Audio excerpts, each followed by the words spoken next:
The fourth chapter, A Message from Africa. That winter was a very cold one, and one night in December, when they were all sitting round the warm fire in the kitchen, and the doctor was reading aloud to them out of books he had written himself in animal language, the owl, Tutu, suddenly said, "Shh! What's that noise outside?" They all listened, and presently they heard the sound of some one running. Then the door flew open, and the monkey Chee-Chee ran in, badly out of breath. "Doctor," he cried, "I've just had a message from a cousin of mine in Africa. There is a terrible sickness among the monkeys out there. They are all catching it, and they are dying in hundreds. They have heard of you, and beg you to come to Africa to stop the sickness." "Who brought the message?" asked the doctor, taking off his spectacles and laying down his book. "A swallow," said Chee-Chee. "She is outside on the rain butt." "Bring her in by the fire," said the doctor. "She must be perished with the cold. The swallows flew south 6 weeks ago."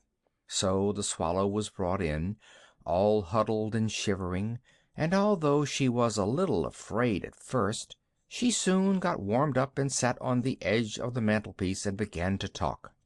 When she had finished, the doctor said, "I would gladly go to Africa, especially in this bitter weather, but I'm afraid we haven't money enough to buy the tickets. Get me the money box, Chee-Chee." So the monkey climbed up and got it off the top shelf of the dresser. There was nothing in it, not a single penny. "I felt sure there was 2 pence left," said the doctor. "There was," said the owl, "but you spent it on a rattle for that badger's baby when he was teething." "Did I?" said the doctor. "Dear me, dear me! What a nuisance money is, to be sure! Well, never mind. Perhaps if I go down to the seaside I shall be able to borrow a boat that will take us to Africa. I knew a seaman once who brought his baby to me with measles. Maybe he'll lend us his boat. The baby got well." So early the next morning the doctor went down to the seashore, and when he came back he told the animals it was all right. The sailor was going to lend them the boat.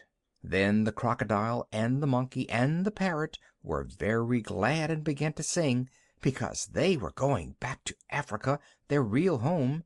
And the doctor said, "I shall only be able to take you 3, with Jip the dog, Dab-Dab the duck, Gub-Gub the pig, and the owl Tutu. The rest of the animals, like the dormice and the water voles and the bats, they will have to go back and live in the fields where they were born till we come home again. But as most of them sleep through the winter, they won't mind that, and besides, it wouldn't be good for them to go to Africa." So then the parrot, who had been on long sea voyages before, began telling the doctor all the things he would have to take with him on the ship. "You must have plenty of pilot bread," she said. "Hardtack, they call it. And you must have beef in cans, and an anchor." "I expect the ship will have its own anchor," said the doctor. "Well, make sure," said Polynesia, "because it's very important. You can't stop if you haven't got an anchor. And you'll need a bell." "What's that for?" asked the doctor.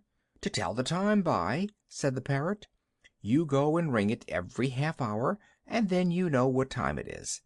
And bring a whole lot of rope. It always comes in handy on voyages."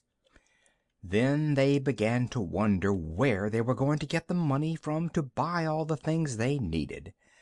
"Oh, bother it, money again!" cried the doctor. "Goodness, I shall be glad to get to Africa, where we don't have to have any. I'll go and ask the grocer if he will wait for his money till I get back. No, I'll send the sailor to ask him." So the sailor went to see the grocer, and presently he came back with all the things they wanted. Then the animals packed up, and after they had turned off the water so the pipes wouldn't freeze, and put up the shutters, they closed the house and gave the key to the old horse who lived in the stable.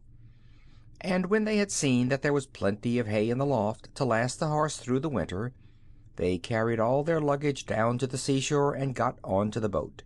The cat's meat man was there to see them off, and he brought a large suet pudding as a present for the doctor, because, he said, he had been told you couldn't get suet puddings in foreign parts. As soon as they were on the ship, Gub-Gub the pig asked where the beds were, for it was 4 o'clock in the afternoon, and he wanted his nap. So Polynesia took him downstairs into the inside of the ship, and showed him the beds, set all on top of one another like bookshelves against a wall. "Why, that's not a bed!" cried Gub-Gub. "That's a shelf." "Beds are always like that on ships," said the parrot. "It isn't a shelf.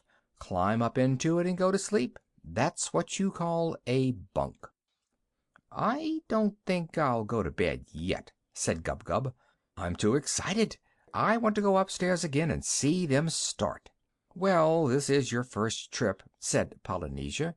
"You will get used to the life after a while." And she went back up the stairs of the ship, humming this song to herself: "I've seen the Black Sea and the Red Sea, I've rounded the Isle of Wight, I discovered the Yellow River, and the Orange too by night. Now Greenland drops behind again, and I sail the ocean blue. I'm tired of all these colors, Jane, so I'm coming back to you." They were just going to start on their journey when the doctor said he would have to go back and ask the sailor the way to Africa. But the Swallow said she had been to that country many times, and would show them how to get there. So the doctor told Chee-Chee to pull up the anchor, and the voyage began. End of Chapter 4.